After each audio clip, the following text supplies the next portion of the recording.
Okay, today we're talking about the troubleshooting process. What are the steps?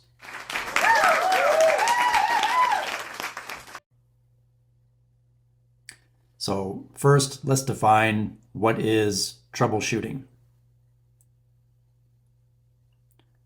Troubleshooting is a systematic approach to problem solving a failure with a piece of equipment or a process.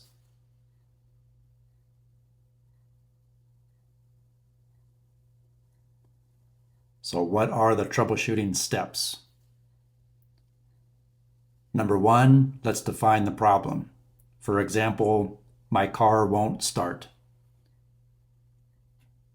Number two, collect relevant information about that problem. Does my car have gas? Does it have a dead battery? Well, I just put gas in the car yesterday. It has a full tank. But I noticed when I tested my battery, I'm only getting 9 volts, and it's a 12-volt battery. So we're going to analyze that information. Is that enough information to propose a solution? I would say yes. We can either try to charge up that battery or replace the battery and see if the car will start.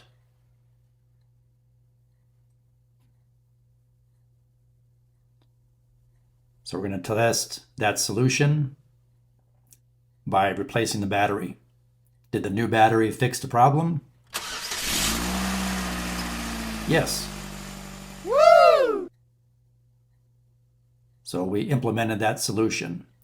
So if this was in your workplace and you're troubleshooting a piece of electronic equipment or a piece of machinery, whatever that solution is that solved the problem, you want to document that in your work order, etc.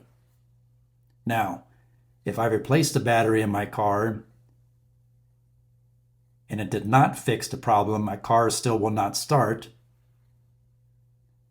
then I need to go back to step 3 and analyze the information I have. Do I have enough info to propose a solution? If the answer is still no, then I need to collect more information about why my car won't start. So, do I have a blown fuse in the fuse box? Am I getting spark? Are the spark plugs bad? Is there a loose wire connection somewhere? Is it a bad fuel pump? Etc. And then you simply repeat steps 1 through 5. I hope this information helps you. Please like, share, subscribe, leave me a comment, and thanks for watching.